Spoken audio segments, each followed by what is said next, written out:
Assalamualaikum warahmatullahi wabarakatuh. Berjumpa lagi di channel kita Geraha Mu'alaf, Edi Praitno dan Menachem Ali. Seperti biasa, setiap malam Jumat, malam hari ini kita mundur satu hari, jadinya malam Sabtu. Kita akan membahas hal yang akan perlu kita bahas. Dan seperti biasa, malam hari ini saya masih ditemani oleh Ustadz Menachem Ali. Assalamualaikum Ustadz. Waalaikumsalam warahmatullahi wabarakatuh. Kemarin mulai hari Jumat sibuk ini ya? Ya, saya sibuk ada kegiatan di 3 provinsi. Masya Allah, ya. Pertama, Provinsi Jawa Barat Ya. di Bogor, kemudian Provinsi Banten di kawasan BSD, Ya. Bumi Serpong Damai, Damai, ya. dan DKI Jakarta. Dia ada 3 provinsi dilalui dalam beberapa hari. Dan tadi pagi baru pulang Surabaya. Pagi tadi baru nyampe Surabaya. Dan sekali masih capek ya kelihatannya ya. Ya, kelihatan kalau masih pucat ya. Tapi semoga aja malam hari ini Ustadz Ali akan tetap semangat ya membahas yang akan perlu kita bahas. Baiklah, pada malam hari ini Ustadz Ali kita kembali ke pembahasan yang kemarin, yaitu masalah pengorbanan Ismail ya. Dimana pada pengorbanan Ismail itu kalau kemarin kita sudah bahas dari sisi Al-Quran, dari kitab-kitab terdahulu juga ya. Kemudian saat ini kita akan membahas dari sisi Alkitab. Karena ini sering sekali ini diperdebatkan, yaitu di kitab Kejadian pasal 22 ayat 2. Di situ ada yang menarik. Kenapa? Karena satu-satunya ayat yang disebut siapa yang dikorbankan itu hanya di Alkitab. Dan itu disebut adalah Ishak. Nah, seringkali orang-orang Islam, baik itu orang debater atau orang apologet, mengatakan di sana kan disebutkan anak yang tunggal. Nah, ini kita akan bongkar di sini. Karena di dalam Kejadian pasal 22 ayat 2, ternyata setelah saya cek ini ya, di terjemahan baru ini ya, Alkitab ini yang sudah terbaru ya. Jadi saya sampaikan di gambar ini. Itu ternyata ada yang dirubah Ustadz Ali. Kalau di terjemahan yang dulu yang biasa dibaca Alkitab yang dulu itu adalah firman-Nya, ambillah anakmu yang tunggal itu yang kau kasihi, yakni Ishak. Sedangkan di Alkitab yang terbaru yang terbitan kemarin ini, yang baru terbit ini ya, di sana disebutkan firman-Nya, ambillah Ishak anakmu yang satu-satunya. Jadi anak yang tunggal itu diganti menjadi anaknya satu-satunya, dan nama Ishak itu ditaruh di depan ya. Ambillah Ishak anakmu satu-satunya. Sementara yang lama itu disebutkan dulu anakmu yang tunggal, baru menyebut nama Ishak. Ini apa ada pengaruhnya Ustaz Ali? Silakan Ustaz. Wah, Pak Edi bertanya kepada saya sebagai seorang filolog. Betul. Atau sebagai seorang penceramah? Dua-duanya. Gini Pak Edi, kalau saya mengkaji teks, paling tidak ada satu metode yang ini saya tekuni, yakni dengan menggunakan kajian filologi. Kalau bicara mengenai kajian filologi, itu bisa digunakan untuk mengkaji teks Quran, bisa digunakan untuk mengkaji teks agama-agama lain, bahkan bisa digunakan untuk teks-teks sastra. Jadi teks sastra, fiksi, novel, dan lain sebagainya, cetakan tahun berapa, kemudian diterbitkan tahun berapa, kemudian apakah ada sesuatu yang redaksinya berubah, dan sebagainya. Itu semua bisa diteliti dengan menggunakan metode filologi. Nah, itulah sebabnya dalam konteks ini saya hanya berperan sebagai pengkaji, sebagai seorang filolog, supaya saya bisa leluasa untuk mengkajinya tanpa ada beban keterkaitan dengan agama. Oke? Baik, kalau Pak Edi bertanya kepada saya, sekarang ini sudah ada penerbitan Alkitab yang bisa kita akses, judulnya Alkitab. Kebetulan di sini versi Katolik, judulnya Alkitab Deuterokanonika. Terbitan ini dikeluarkan oleh Lembaga Alkitab Indonesia tahun 2023. Ya, baru setahun yang lalu. Di sini tertulis teks Alkitab terjemahan baru edisi kedua atau disingkat TB2 Lembaga Alkitab Indonesia tahun 2023. Ini kita bisa akses, dan kalau kita buka di versi yang sekarang tahun 2023 pasal 22 ayat yang kedua, seperti yang bisa kita lihat di situ. Tapi supaya kita mantap datanya betul apa tidak, apa yang saya pegang dengan yang ditampilkan itu berbeda atau sama, kita coba simak bersama-sama. Di sini kalau dilihat pada pasal 22 ayat 2, firman-Nya, ambillah Ishak, anakmu yang satu-satunya, yang engkau kasihi, pergilah ke tanah Moria, dan persembahkanlah dia di sana sebagai kurban bakaran pada salah satu gunung yang akan kuberitahukan kepadamu. Persis seperti yang termaktub pada layar, ya. Pasal 22 ayat kedua. Bunyinya sama seperti yang saya pegang. Kalau kita menggunakan kacamata kajian filologi, perlu kita telusuri. Ini kan teks bahasa terjemahan, yakni bahasa Indonesia. Oke. Kalau kita bandingkan dengan terbitan sebelumnya yang disebut terjemahan baru edisi pertama, kalau ini kan edisi kedua. Kita lihat di sini, ya, versi yang atas tuh. Di sini tertulis firman-Nya, ambillah anakmu yang tunggal itu, yang engkau kasihi, yakni Ishak, pergilah ke tanah Moria dan persembahkanlah dia di sana sebagai korban bakaran pada salah satu gunung yang akan kukatakan kepadamu. Kalau kita perhatikan di sini, meskipun ini merupakan teks terjemahan, tapi ada pesan yang berbeda. Pesan yang ditekankan. Pesan yang menjadi sorotan dalam dua teks terjemahan tersebut. Kalau versi TB2 atau terjemahan baru edisi kedua, yang ditekankan adalah nama sang tokoh yang akan dikurbankan. Ditaruh depan bukan gitu ya? Status sang tokohnya, tapi nama sang tokoh yang akan dikurbankan, baru kemudian ditegaskan statusnya. Sedangkan terjemahan yang sebelumnya, yakni TB1, terjemahan baru versi pertama, yang ditekankan adalah status sang tokoh, baru kemudian nama sang tokoh. Ya. Apa ada perbedaan? Apakah ini berbeda? Nah, misalnya begini. Sebelum kita bahas, kita ambil contoh versi teks Quran. Di dalam teks Quran itu ada ayat yang berbunyi begini dalam surah Ibrahim, surah ke-14 ayat 39. Alhamdulillahilladzi wahabali 'alal kibari Ismaila wa Ishaqa inna rabbi lasami'ud du'a. Segala puji bagi Allah yang menganugerahkan kepadaku di masa yang sangat tua, yakni Ismail dan Ishak. Sesungguhnya Tuhanku maha mendengar atas doa yang dipanjatkan. Di situ ditegaskan ada dua nama tokoh. Yang pertama Ismail, yang kedua Ishak. Seandainya redaksi Quran itu berbunyi sebaliknya, misalnya tertulis begini, Alhamdulillahilladzi wahabali 'alal kibari Ishaqa wa Ismaila inna rabbi lasami'ud du'a. Segala puji bagi Allah yang menganugerahkan kepadaku di masa tua, yakni Ishak dan Ismail. Sesungguhnya Tuhanku maha mendengar atas doa yang dipanjatkan.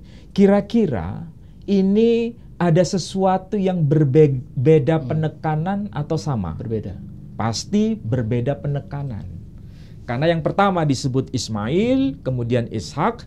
Contoh yang kedua yang disebutkan adalah Ishak baru Ismail. Pasti itu menimbulkan pesan yang tidak seragam. Artinya ada sesuatu yang ditekankan berbeda. Oke? Nah, kalau Quran menegaskan di situ Ismail lebih awal, baru kemudian Ishak, maka kita punya kesimpulan, ini sebetulnya urutan apa? Ini analisis wacana, Pak Edi. Analisis wacana itu menganalisa dari teks, di balik teks itu pesannya apa.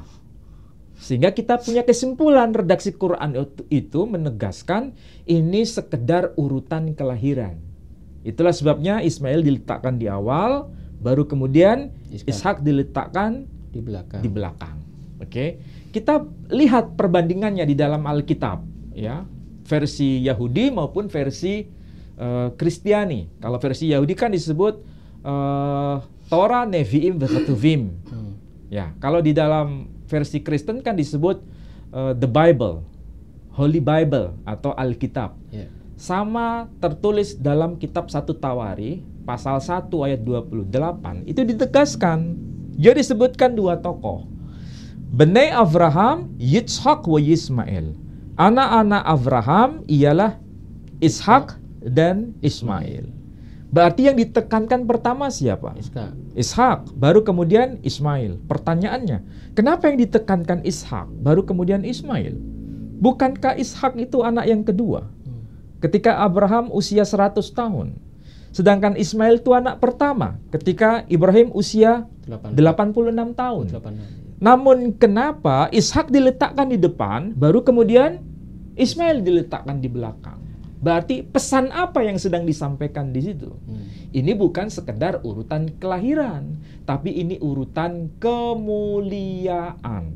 Itulah sebabnya Ishak diletakkan di depan. Jadi dari sini analisa analitik wacana itu bisa berperan.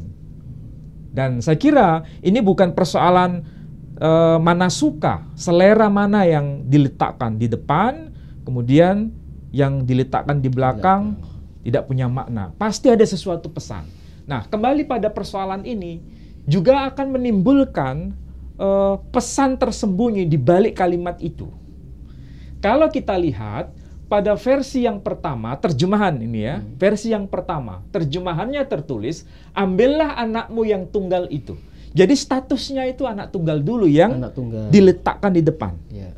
Ambillah anakmu yang tunggal. Anakmu ini merujuk pada anak Abraham atau anak Ibrahim, bukan anak istrinya Abraham. Yeah. Oke? Maka di situ ditegaskan, ambillah anakmu yang tunggal itu. Anak yang tunggal ini, status sebagai anak yang tunggal itu, anak yang amat dicintai. Dicintai siapa? Dicintai Abraham. Baru kemudian di situ ada penjelasan, yakni Ishak. Oke? Jadi namanya diletakkan di belakang. Tapi statusnya, status sang putra diletakkan di depan. Ini kalau kita rujuk pada teks yang lama, terjemahan yang lama. Terjemahan baru edisi pertama. Terjemahan baru edisi kedua justru sebaliknya. Yang ditekankan bukan statusnya sang putra, tetapi yang ditekankan adalah nama sang putra. Makanya di sini tertulis firman-Nya, ambillah Ishak. Jadi sudah tegas di situ. Memang yang harus diambil adalah Ishak, bukan yang lain. Bukan anak yang tunggal. Bukan anak yang tunggal yang ditekankan, tapi nama sang putra yang ditekankan. Ambillah Ishak. Baru kemudian penjelasan. Anakmu. Siapa itu Ishak? Anakmu yang satu-satunya. Iya, satu-satunya dari ibu. Berarti ini merujuk pada anak dari istrimu. Istri. Ya. Kalau yang versi terjemahan edisi pertama, anakmu sebagai seorang ayah. Yang tunggal. Yang tunggal. Tapi kalau versi yang terbaru, anak dari istrimu. Satu-satunya dari Sarah.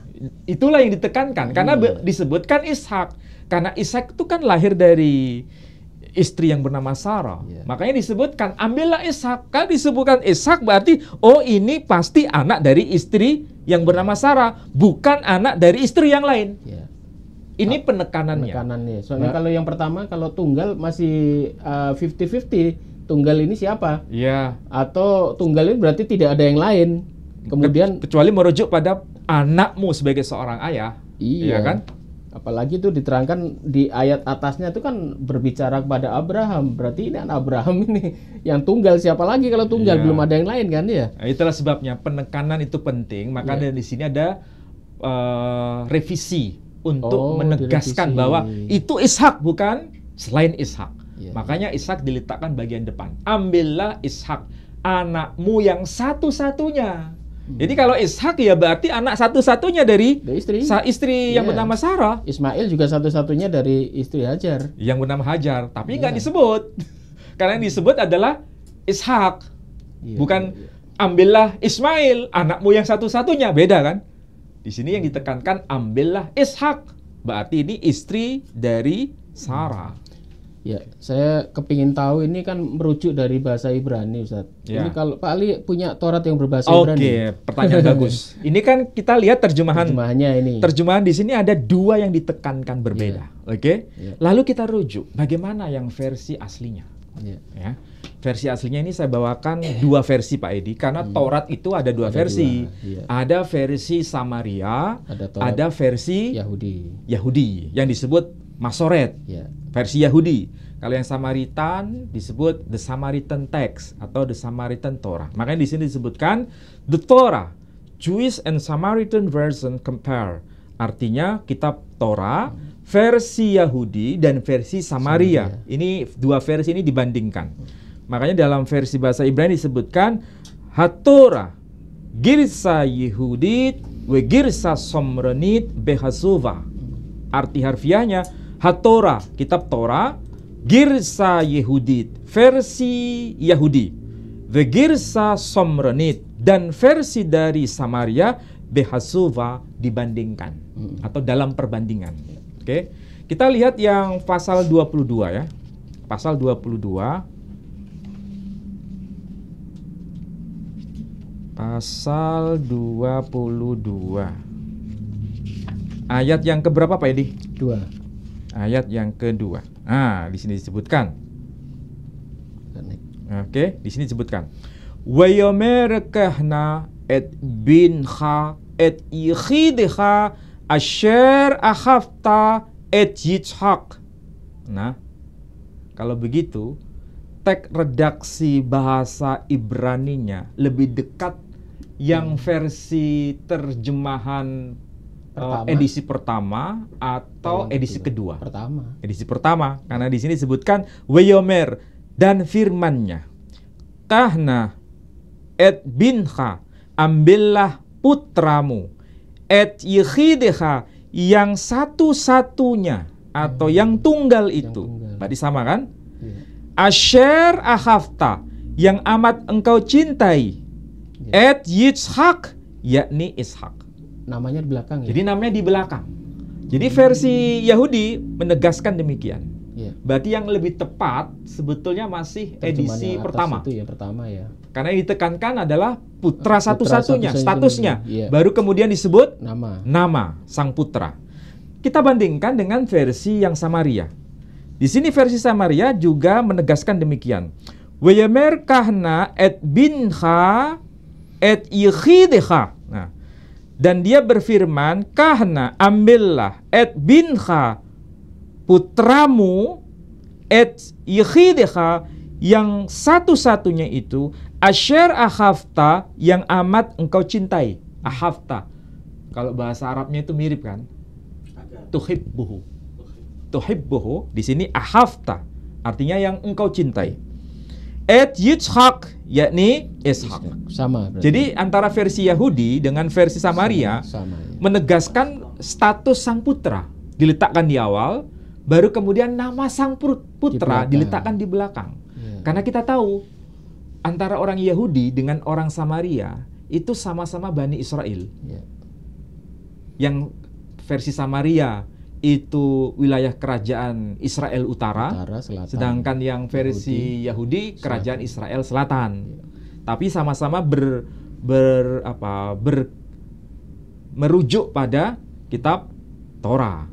Tapi Torahnya menegaskan sang putra itu bernama Ishak, jadi wajar.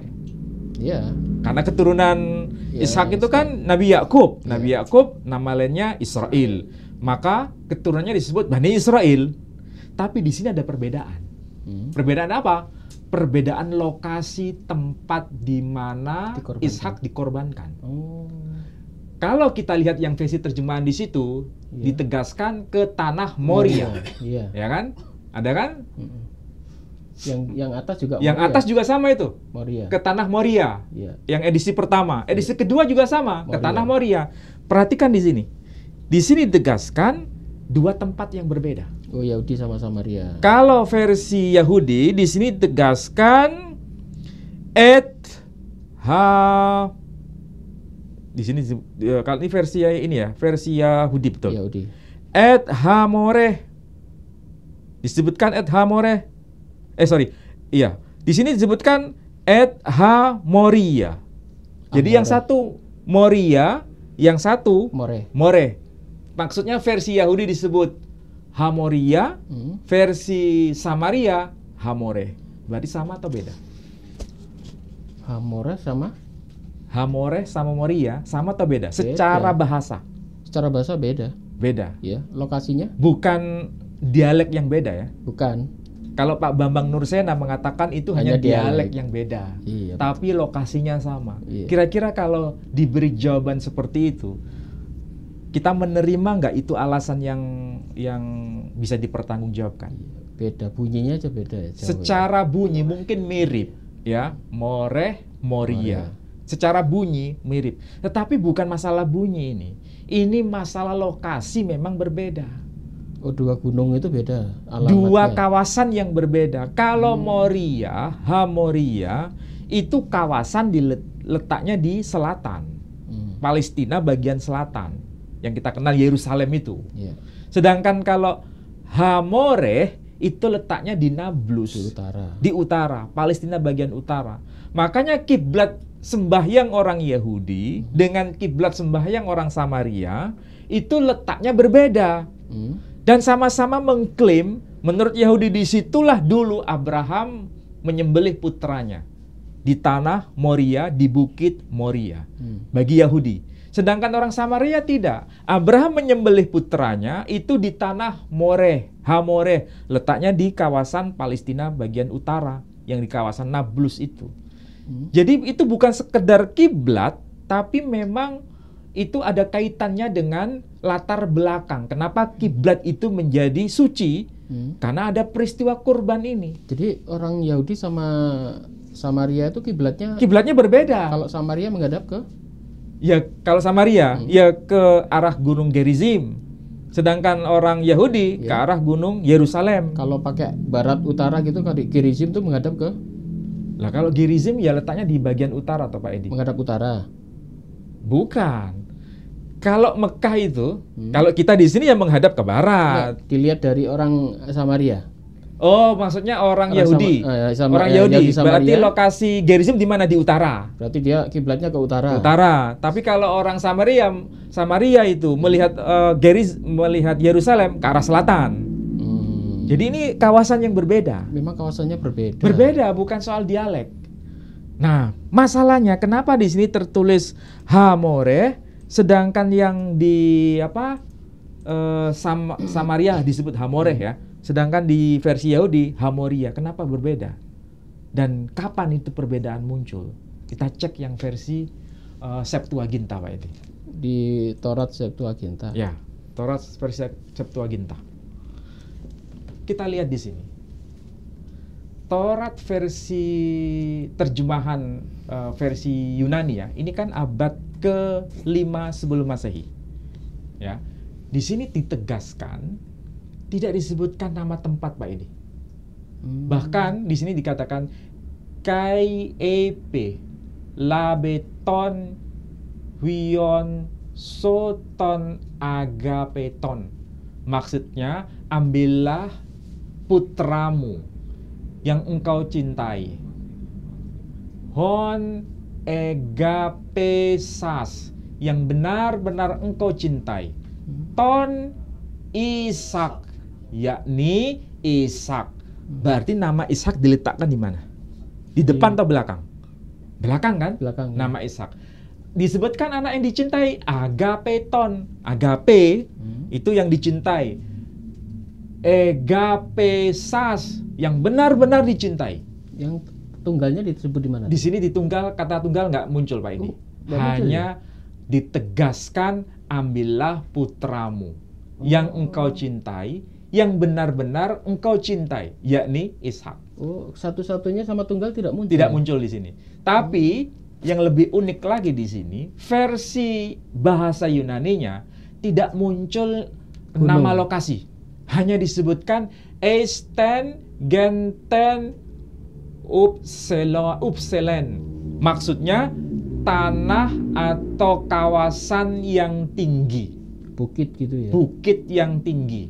Tapi atau tidak tanah disebut, yang tinggi. Tidak disebut ya. Nggak disebutkan Moreh, nggak disebutkan Moria.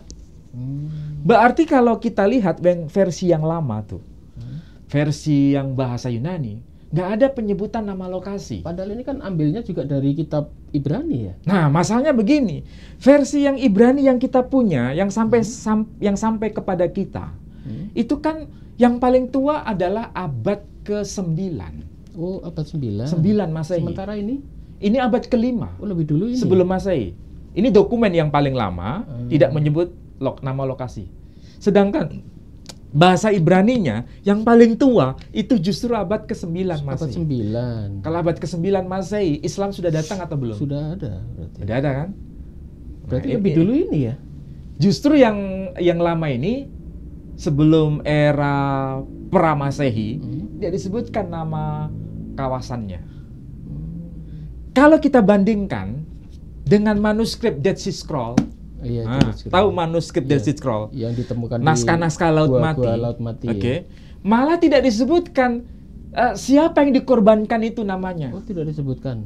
Juga tidak disebutkan di mana lokasi pengorbanan sang putra itu. Ini kan The Dead Sea Scroll Bible. Artinya manuskrip naskah Laut Mati. Kitab-kitab perjanjian lama itu sebagian sudah ditemukan, Pak Edi. Sudah ditemukan. Termasuk kitab kejadian ini. Kalau bahasa Ibraninya kan Sefer Bereshit, kitab kejadian. Kitab keluaran itu Sefer Shemot.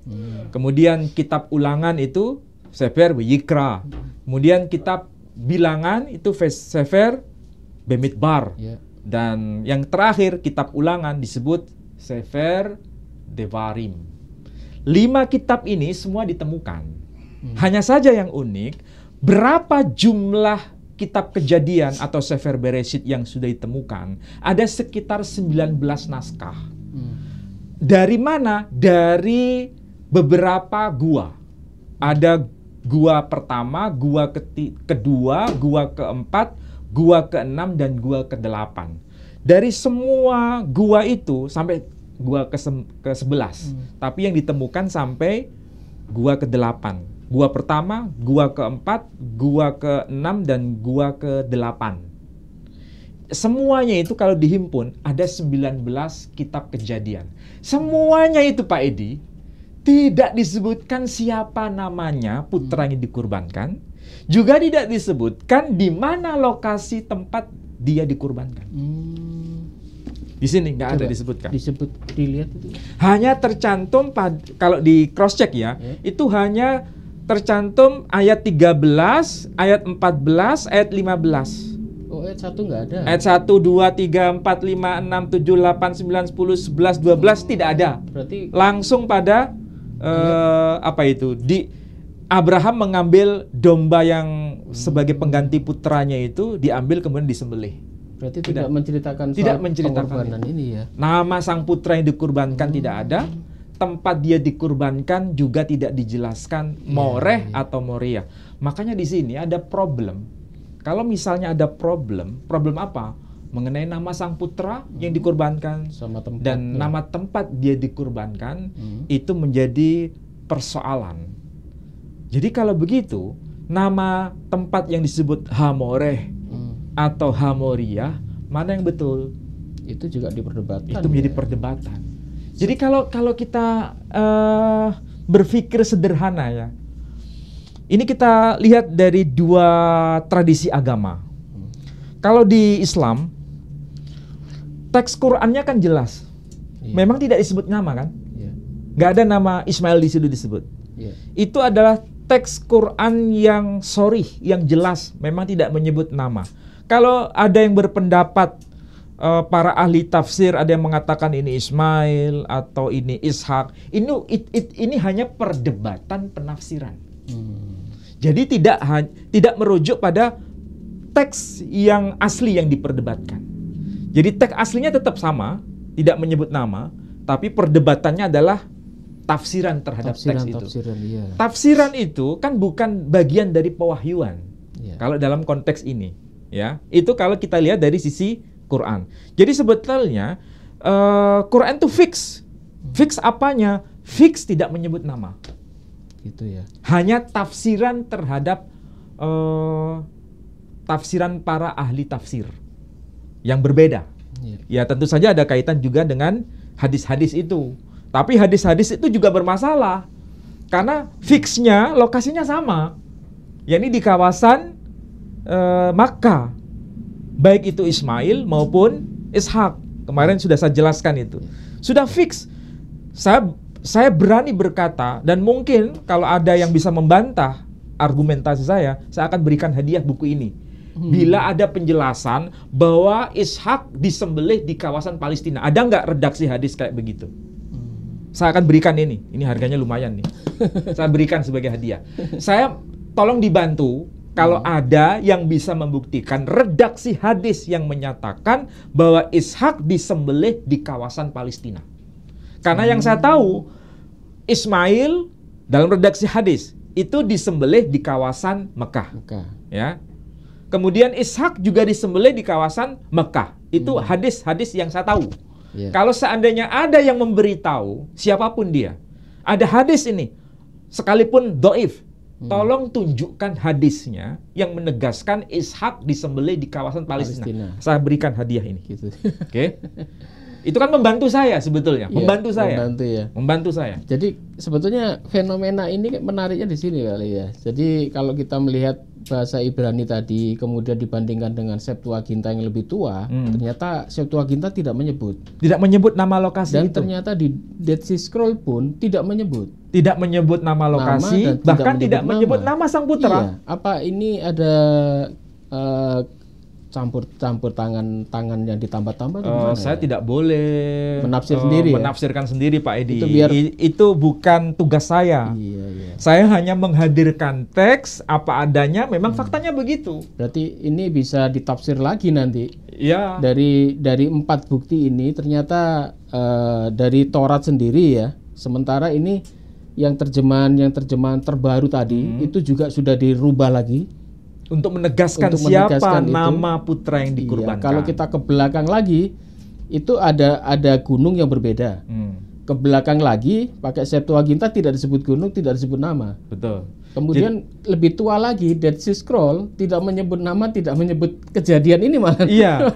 Jadi kalau versi yang Dead Sea Scroll, naskah Laut Mati tidak menyebut nama sang putra, tidak menyebut di mana sang putra itu dikurbankan. Nama lokasinya.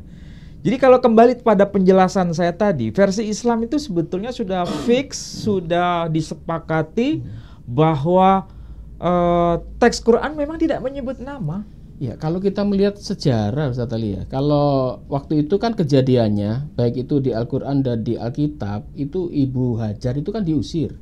Akhirnya kan ke negeri Mekah. Berarti Ibu Hajar ini kan hidup dengan Ismail ya, sampai usia cukup. Kalau usia cukup kan sekitar usia 12-13 itu yang kemarin kita sudah bahas itu ya. Berarti kemungkinan ini Nabi Ibrahim ini berkunjung ke Mekah. Karena waktu itu Ibrahim juga tinggal di mana, di Palestina dengan Ibu Sarah. Ya kalau kemungkinan kan harus ada datanya Pak Edi. Pak Edi mengatakan kemungkinan berkunjung ke Mekah itu datanya apa? Iya, kalau enggak ini kalau ditanya begitu, saya bisa jawab, ada datanya. Oh gitu ya. Ada datanya. Jadi Ibrahim atau Abraham berkunjung ke tempatnya Ismail itu ada dari Pirkei de Rav Eliezer. Itu kitab tafsir Yahudi yang generasi awal pada abad pertama Masehi. Oh, ada tafsirnya itu. Ada.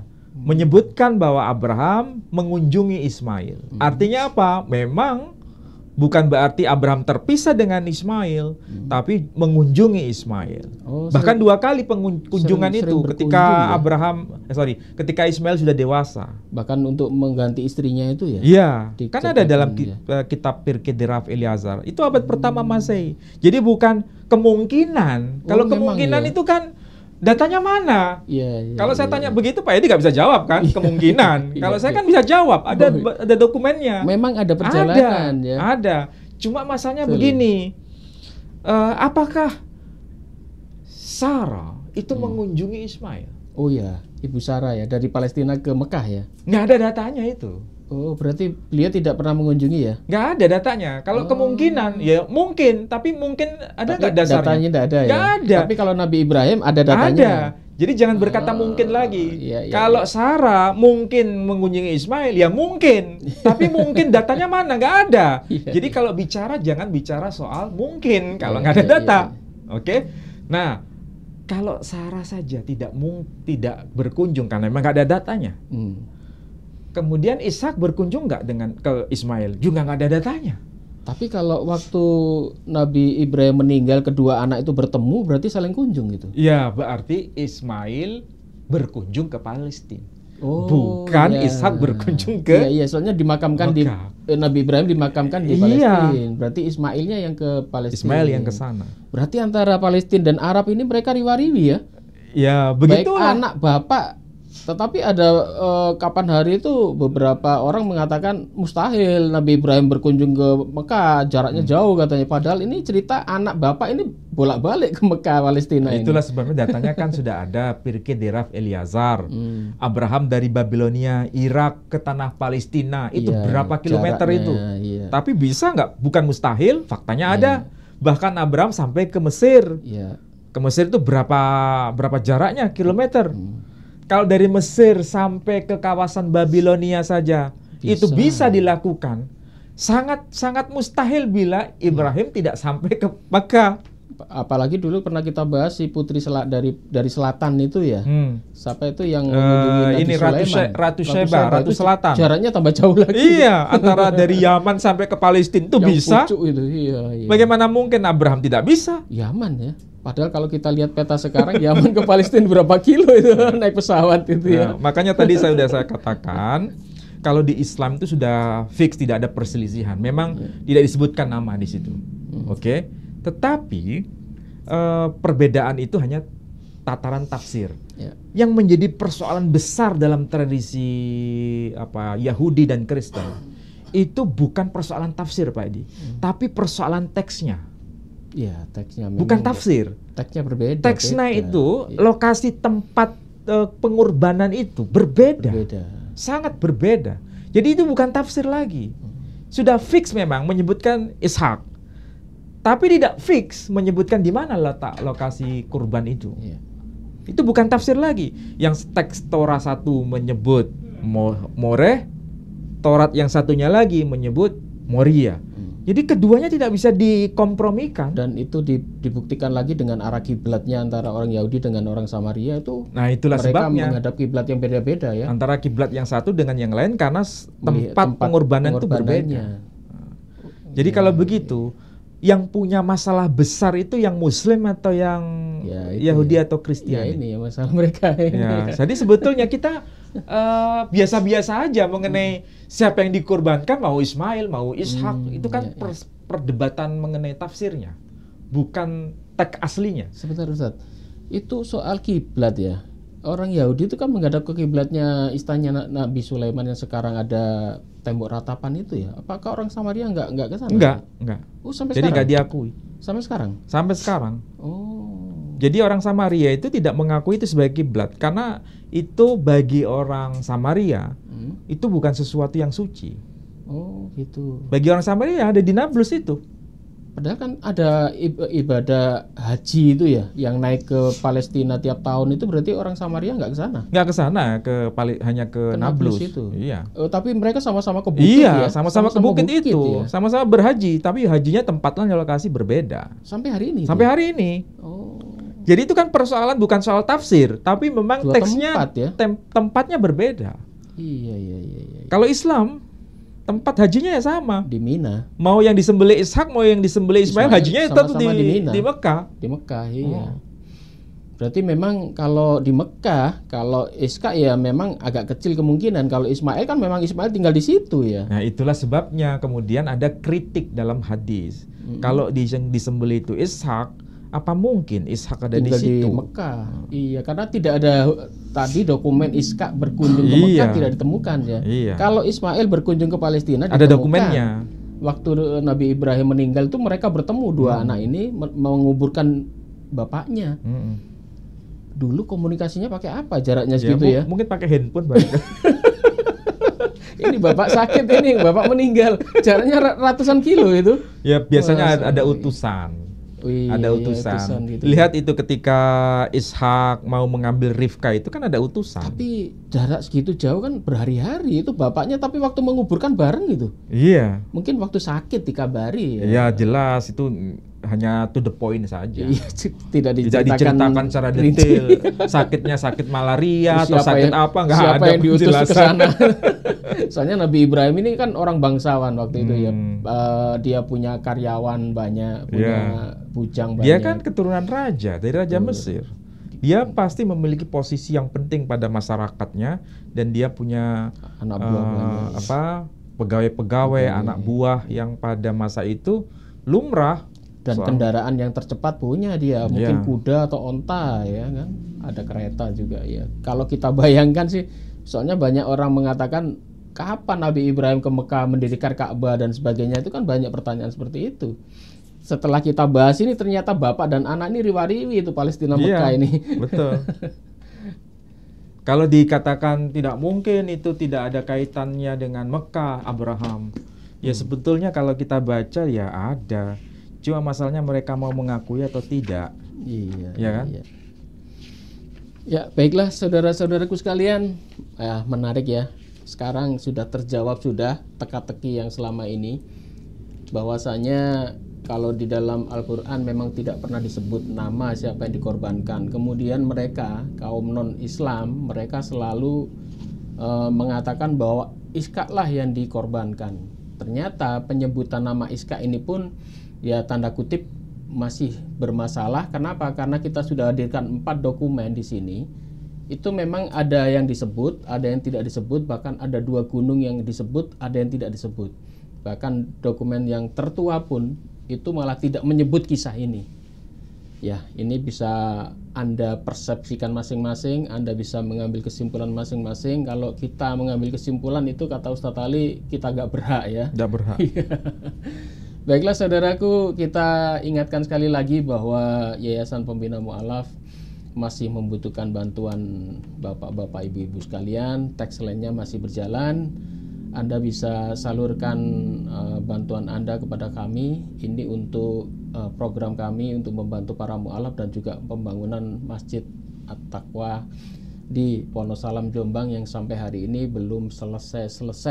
Tolong Anda dukung. Anda bisa kirim ke rekening Bank Syariah Indonesia di nomor rekening 11188899971. Baik Ustadz, mungkin closing ini Ustadz Ali kelihatan capek ini sebagai penutup.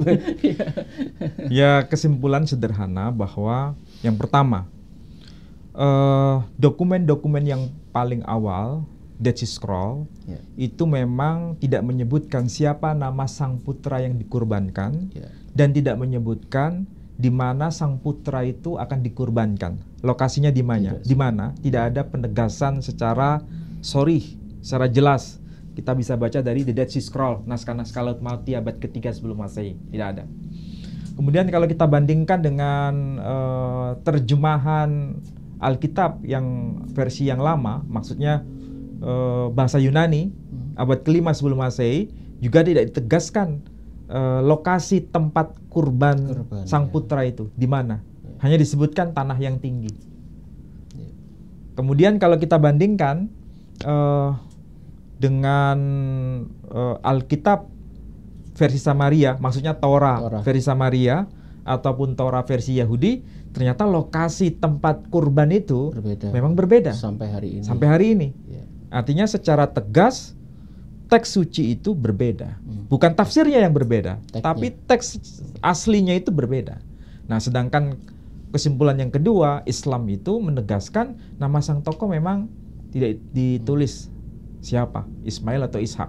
Tetapi lokasinya itu di dalam kitab-kitab hadis jelas di Mekah. di Mekah. Soalnya Ismail ada di situ. Ya.